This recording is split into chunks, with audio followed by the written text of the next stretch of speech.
Have a few minutes? You won't believe what you can do with it. Open a Regions checking account online in as little as 5 minutes. Then enjoy award-winning service and banking tools and tech that help you live in the moment. Learn more at regions.com/live in the moment. Regions Bank, member FDIC.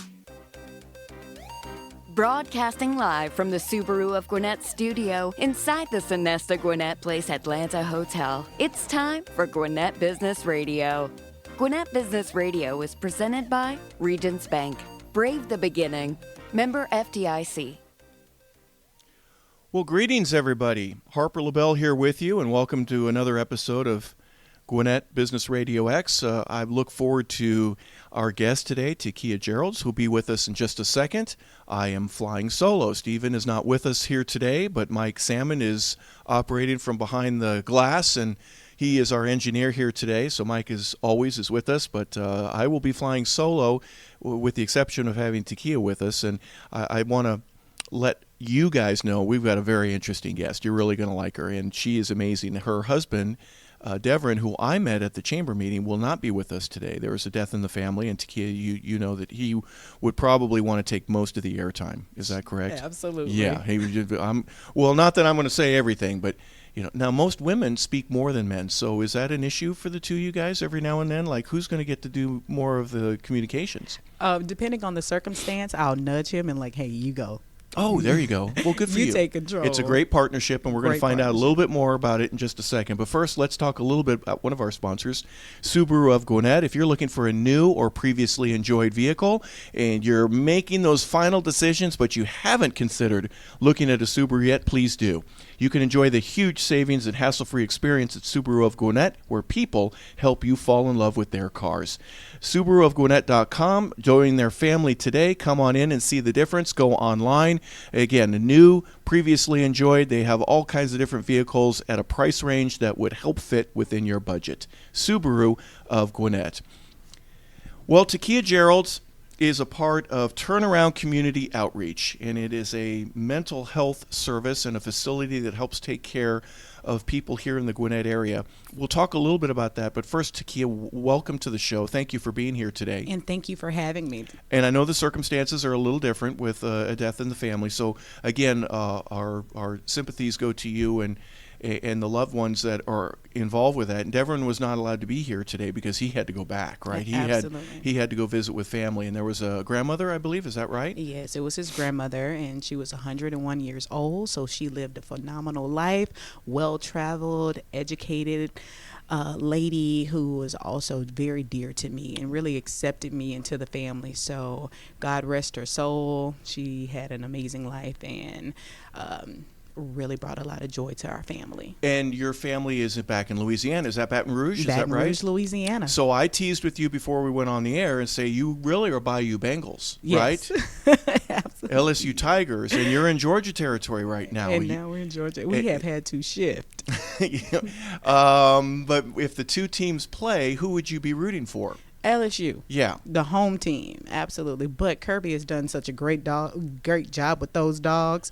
It's very exciting to see them play as well. Now, to see a Baton Rouge girl come to Atlanta, what was it about Atlanta? You mentioned before we went on the air that you had a visit here. This was when you were in college or right after college? Absolutely, yes. So I came to Atlanta for a Southern University versus FAMU football game at the Dome, and I started to travel around 75, 85, and I said, I love this place. Everything about it, I'm just impressed. The traffic, the smog, the humidity. You loved all of it. I loved all of it because it was so different from Baton Rouge, Louisiana, where it's a small city. Mm-hmm. So to come here, see the large buildings downtown, I was just highly impressed. And 3 months later, I moved here. Wow. Boom. Boom. Decision made. Decision made. And I came here and I found me a job. My family member allowed me to live with her until I found a good job. And I did so within 10 weeks. Started providing mental health services and then got me a place to live. And I've been here ever since. You mentioned Southern University. What was your role there? You were working for the university. Did you attend there and then afterwards? I sure did. I was basically raised on the Southern University campus. My mom was a teacher. My dad was the strength and conditioning and O-line football coach. Okay. And so when we moved to Kansas City, I knew that I was coming back to Southern University for school because that was my foundation. So then I got a bachelor's in psychology there and went on to get a master's in mental health and school counseling. And after that, after graduation, I moved here.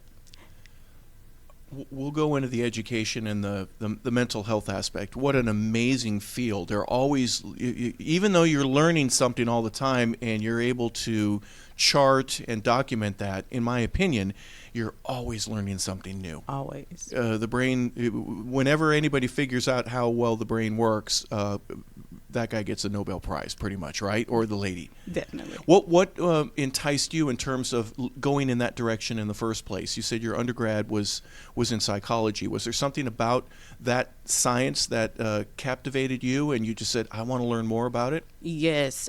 So at first I started out as a business major, and I took my first required psychology class. Psych 101. Psych I think 101. that's what it was, right? There's 800 people in the room. It's 800. Did you have your hat on backwards like all the guys in the back, or did you in the front with all the different colored highlighters, the pens, the notebook? That was me. Yeah. That was me, because to be able to learn how the brain works and understand why we behave the way that we do, that was so captivating. And so I'm like, do I really want to do business, or am I really interested in helping people understand why they do the things that they do, why they feel the way that they feel, and why do they respond to certain things the way that they respond? So then psychology had just taken me.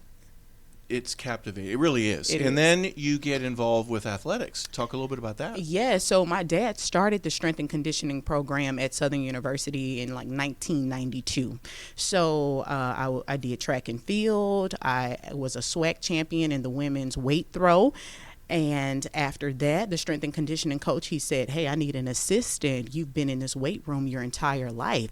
What do you think about that? And I said, I would love to do it. So I trained the football team, women's basketball, baseball. And that year, my baseball and women's basketball won SWAC champs. Wow. Won the SWAC championship. So welcome to your success, right? Yes. That's awesome. No, really, I think that's fantastic. And then you're a part of this, learning about the physical training, nutritional training, and then on the side, you're with your degree, now you're learning about the mental training. Yes. And I can't think of a coach that I've ever had that doesn't at least use some form of that, air quote, coach to motivate and to get people to do stuff that they wouldn't normally want to do, or they wouldn't want to achieve more. I'm pretty good at this.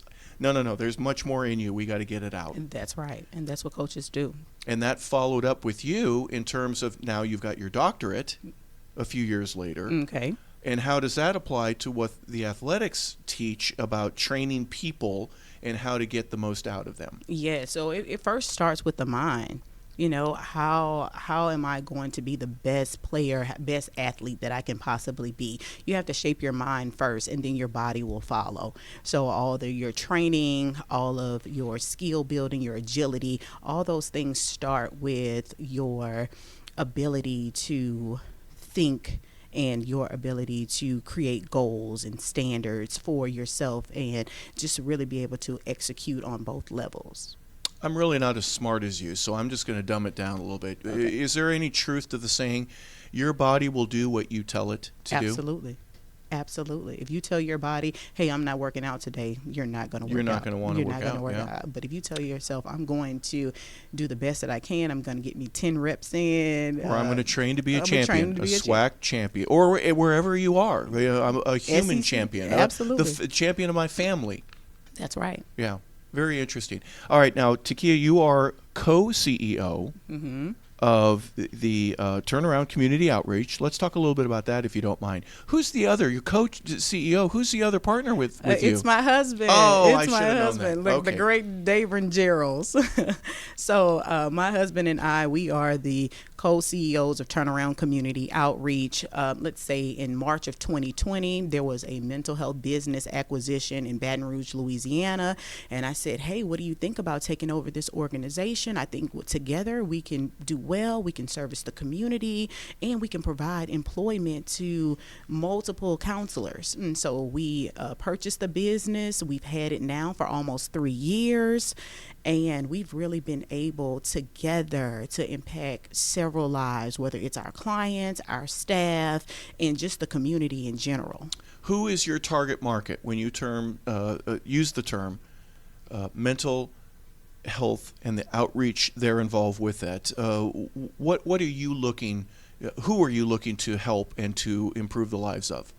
Everyone, anyone who's battling with some type of mental illness, we are here to support. So children ages 5 to 75, we definitely have a lot of children. So I fit within that category because I'm under 75, so I am a child. Mike will tell me that all the time.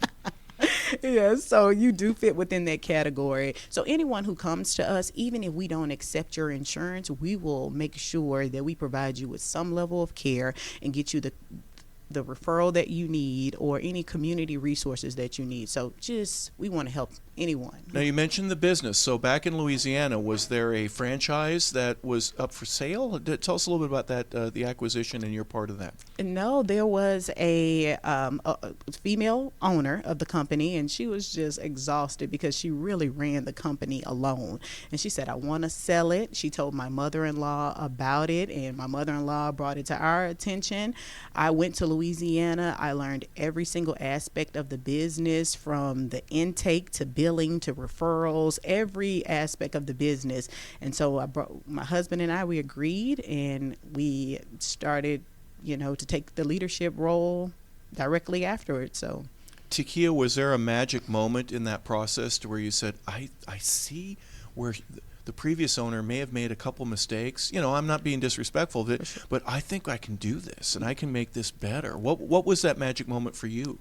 The magic moment, when we're training and I'm like, oh man, I'm looking at these documents and I'm seeing where I can actually help the clinicians become stronger clinicians, providing them with more training so that they can provide our clients with better services, just based off of documentation. Other than that, she did a great job. Mm-hmm. Someone's running a $1 million company like that. She did a great job, but there were some things where I felt like it could be improved. But the difference with me and Davrin, he's an engineer and I'm a licensed professional counselor.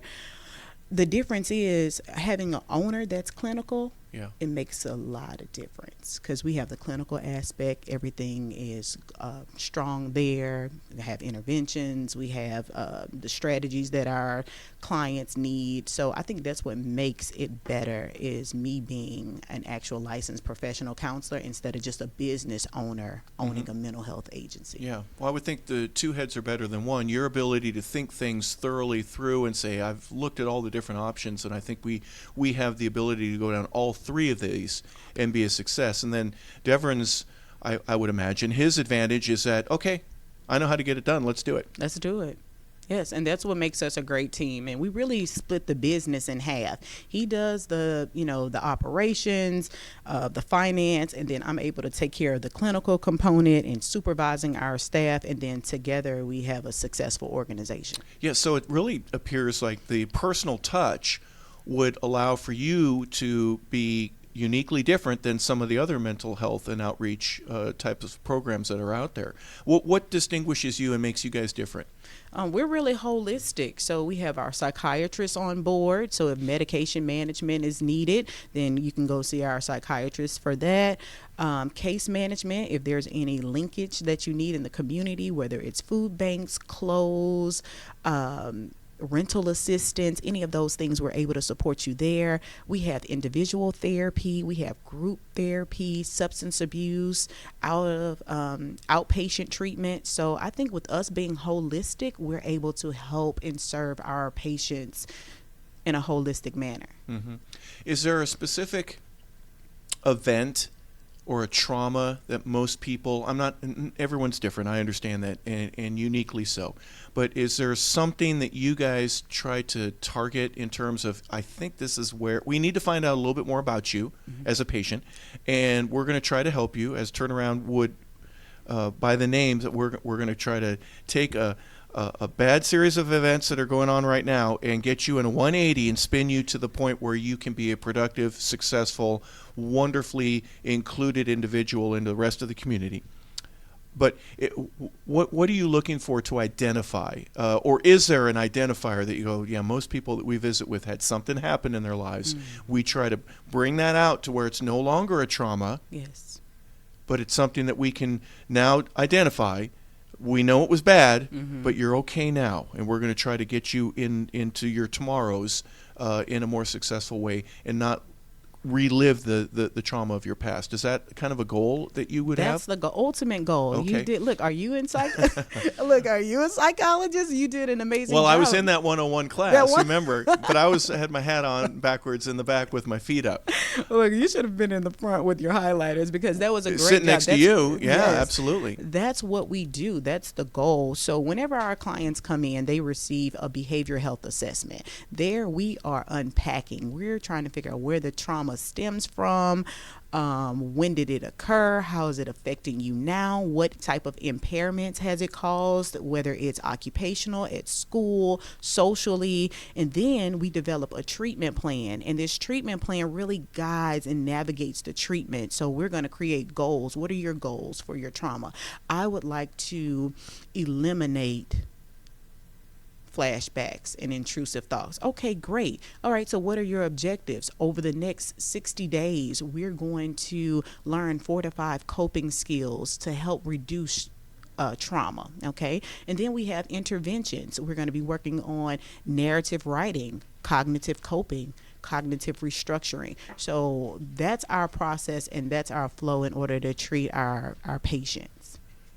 Interesting that education is obviously, in my opinion, a vital part of what you're doing. In other words, if you don't know what's affecting you or how it's affecting you, then we're going to have a hard time trying to heal you. For sure. So here's what happened. Explain it.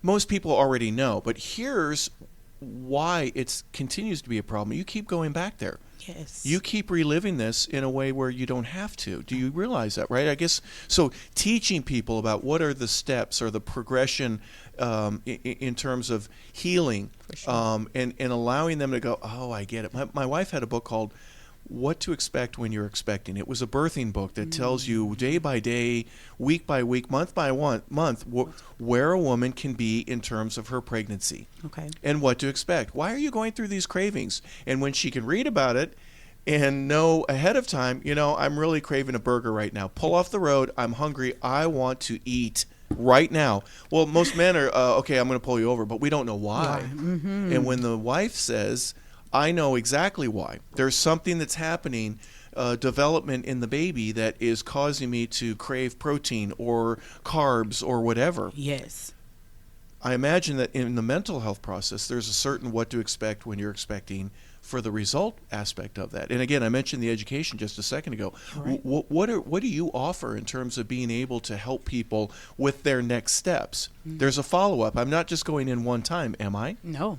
You're absolutely not. There is a follow-up. So we usually treat patients for 6 months at a time so that we can get down to, the process and what's next and what to expect and what you should and how to cope with triggers and how to avoid certain circumstances and to know what's next. But psychoeducation is important, because if you are suffering from bipolar disorder or anxiety, it's important to know where it stemmed from. It's important for us to educate them on symptoms and things that need to, in the treatment that they need in order to overcome and heal from these things. So it's a process. And for some patients, it may be a year and a half. Yeah. Yes. And some patients we've had for 2 years, depending on the severity. So for 6 months, we may work on the depression. For another 6 months, we may work on the trauma. For another 6 months, we may work on your anxiety. So, or a combination of all. So. And to be fair, some people only need 6 or 7 days Some to people- figure that out. that's right. Some need months and months because the damage is deep and they don't know how to address it. Or you mentioned the depression. I would imagine fear. There's an anxiety. There's Yes. you mentioned the depression, but somewhere in there, there's a truth also. Oh, I need to really understand what's going on. This was bad. Yes. And instead of being in denial, like that was the word I was Oh, denial. No, it didn't happen. Most men would say, I'm okay. How did you know? Yeah. And then you as a lady got to go, no. No. Everybody goes through it. Everybody does. And we're here to help you. But you don't know how to get help because you're too busy in the denial stage to get to the next stage. And sometimes that stage takes a while. Yeah. Mm-hmm. Especially when guys like me go, no, I'm fine. There's nothing wrong with me. But And when- everybody around you goes, yes, there is something wrong with you. We need to help get that fixed. And usually it's the family that can identify the issues first because they're the ones that are around you. So it's good to bring in the family so that they can let us know their perception of the issue. Oh no!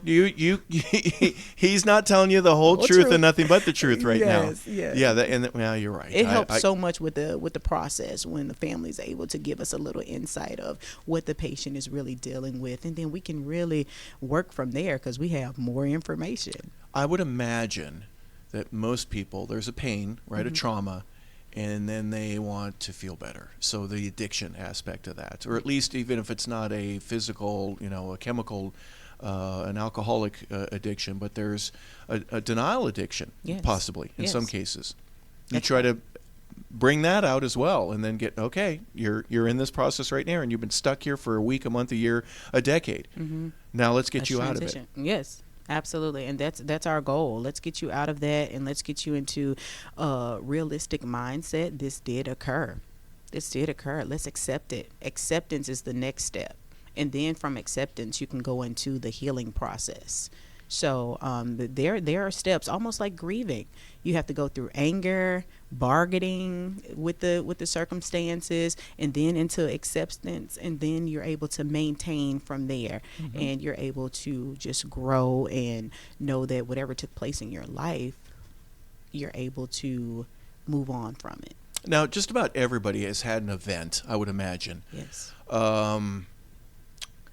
Me getting rejected at the prom by the pretty girl that didn't want to go with me. That's not a overall trauma, but just as an example, everybody is full of life stories that happen where, this didn't go my way. Or especially when you mention family, physical or verbal abuse, like you're not very good. Or a coach saying something to you Yes. that could really affect you. There's a positive aspect of that. The coach he believed in me. I'd go through a brick wall for him, and there's other times where the guy doesn't believe in you, and it can be very detrimental. Right.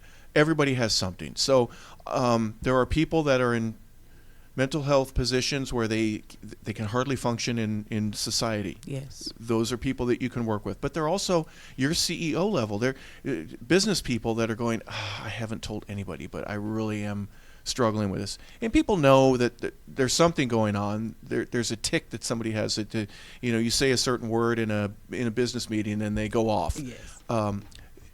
Your range of being able to help people from the spectrum of from one side to the other, from left to right, people that everybody, there's really nobody that you would say, no, we're not interested in helping them, is there? No, not at all. Your market is enormous. It's enormous. It's from CEOs, entrepreneurs, to working, people who aren't able to work due to disabilities. We're able to service them. Now, one thing we do, if I know that you have a certain economic status, we may place you with a licensed clinician or the psychiatrist, where they can really understand where you are coming from and be able to help you even more so, because we have licensed clinicians and then we have non-licensed clinicians. Okay. So based off of their expertise, that's how we will make sure that those people are serviced. Once again, Tekia Geralds with Turnaround Community Outreach is our guest here today.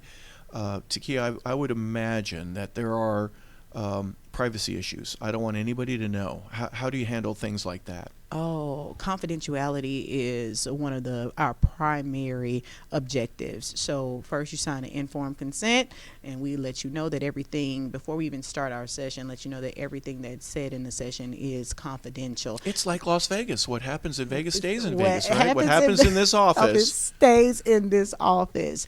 So, however, you also have occasions where you bring in family members, but that's obviously with permission of everybody involved. And that's correct? that's in the release of information. So they'll create a list of the people who they don't mind sharing this information with, and so we'll bring those people in accordingly based off of the client and the information that we need and how the family needs to support the patient. So family members, they are a part of the healing process. Yeah, but later on, let's heal you first, but then let's bring in the family to make sure that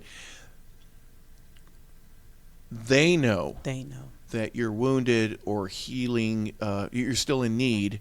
The healing process is continuing, and so they don't beat up on you at a time when you shouldn't be beat up on. Right, and so that they know like the different warning signs and your triggers, and they can avoid those things and help you through the process, because the family needs psychoeducation as well. Yeah. Yes, so if they can understand your Not symptoms, everybody was in a Psych 101 class. Not everybody was there, so that's our role to educate the family and the patient on what's taking place and how everybody can cohesively help the client to improve their quality of life.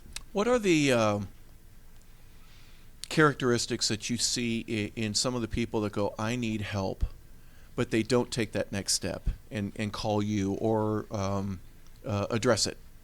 Is there anything in particular that you can offer in terms of, look, everybody has some sort of issues that they're dealing with. Yes. A divorce, a pain point of any kind. Right. What would be the best client for you that is one able to admit that I have a problem, right? That's right. I guess, is that step one? That's step one. Being able I to recognize that I have an issue. Now, some people will, again, denial will they won't come to that step. No, not at all. There's nothing wrong with me. I'm good. Move on. Right? Move Yes. on. There's nothing to see here. However, but understanding, there kind of is an issue.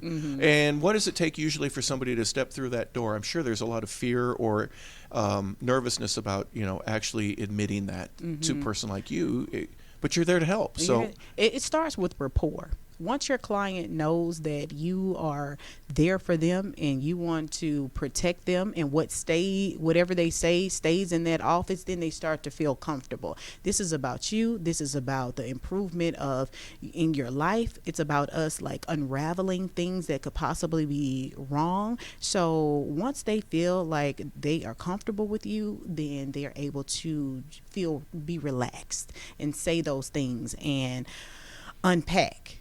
So if they don't feel that, then they're probably going to stay in the denial stage. But also the right questions need to be asked. Okay, Yep. like let's talk about this. Now at work, is there anything going on there? Will you feel, impaired or anything? Socially, are you socializing? No, I'm not. Why not? Because I don't feel like it. Okay, go deeper. So it's really the probing that gets people to talk and to feel comfortable. But as a therapist, the rapport is so important to the point where you can either move forward or your patient will be stagnant based off of how you treat them and make them feel. Yeah, I would imagine the listening process is critically important for that. And body language. We have to be able to look at the body language. Right. Like, okay, he's a little uptight. Okay, let me find some ways to help him to relax. So deep breathe. Let's go through some deep breathing. Yeah. I want you to think clearly. Because it's going to be okay. It's going to be okay. Yeah. But you don't act. I'm sensing right now that you're having issues talking about something like this. Yes. Now, this is a safe space. Yeah. Now, I imagine you would be a great clinician, but you have others there. How many different folks do you have working with you? Currently, we have about 34 clinicians. Wow. Yes. So male and female. Male and female, majority female. We would love more male. Do more guys enjoy visiting with ladies about the problems, or do they? No, I can't go over that. Is there an issue in terms of gender that you found that most people would prefer to either talk with somebody with the same gender, or is it cross-gender? I'm sure it's both, but more often than not, what do you know? More often than not, males prefer male clients, and females prefer female clients, and vice versa. You have some people who don't have a preference, but we do ask preferences. Yes, it's a part of our snaps, your strengths, your needs, your abilities, and your preference. And if it's a female, we notice that they usually like a female therapist. And if a therapist says, I'm really not connecting with this person, maybe someone else, is there kind of a tag off with that? It sure is. So we have 34 different people. So if you notice that, then we'll address it with the patient. How do you feel about us, transitioning you into a relationship with another clinician? They're like, okay, that's fine. And so then we'll see how that works. So we're able to refer. And then if you're a clinician and you don't feel like someone is dealing with schizophrenic or psychosis symptoms, and that's not your expertise, you definitely want to refer them out or refer them to one of your teammates that's on our team.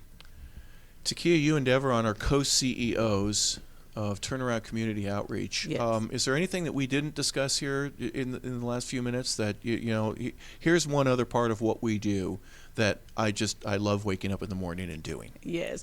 I love waking up in the morning and just really following through with our mission. And our mission at Turnaround Community Outreach is to provide quality service to every person, every time, just increasing their mental health and well-being across the board. So whenever we are able to see our patients go through the discharge process because they have completed their goals and they can go out into society now and live life independently without depending on their counselor, they have all the skills and they're equipped to now be discharged and to live independently without our services, that feels so good. There's a celebration. That's a celebration. You have like a birthday party It's for somebody. like a birthday party. Like they did it. They achieved their goals. They have the interventions and the tools that they need to be amazing. And knowing that they're not going to be stress-free, right? There's going to be other incidences, but you've learned how to handle them. You've learned how to handle it. Yes. So I think that's our mission, and to be able to employ as many people as possible and provide them with what they need in training our staff, figuring out who has leadership potential and who we can groom into being the clinical director or the medical director or even the new business administrator. So how can we groom our staff? Now, if I don't have a degree in psychology, would I still be welcome at Turnaround Outreach? Yes. Because there's obviously different roles that you have. We do. Talk about who you like to employ or hire and what you're looking for in terms of personality for people. Yes, so definitely. It would help, obviously, if you had a master's in theology and degrees left and right on psychosis and different breakdowns of how people think and work and all that. But it's not necessary, is it? It's not all the time. Like for therapy, of course, we would like licensed clinicians. Yeah. But outside of that, if you have a business degree, okay, hey, we have a business aspect that you can learn how the operation side of the company works. If you have, let's say, administrative, like that's an entire role there, learning how to enroll patients, keeping up with their charts and their documents, ensuring that their privacy and the confidentiality of their treatment is being upheld, then there's a working space for you. But we want some interns and who we can groom. Right now we're looking for college students, in their intern and practicum level, so that we can groom them into being great psychologists and social workers and mental health professionals. Now, where are you located? We're located 2576 Lawrenceville Swanee Road, Suite 201. That's Swanee, Georgia 30024. Now, how would people get in touch with you? Is there a website? Do you have phone numbers? Yes. Please, Okay. Share that. So our website is www.turnaroundlives.com. And we're also on social media. If you type in Turnaround Community Outreach, we'll be right there. Awesome. Oh, phone number one more time. Okay, our phone number is 678-731-7727. And once again, you all, it's Turnaround Community Outreach, 2576 Lawrenceville Swanee Road, Swanee, Georgia.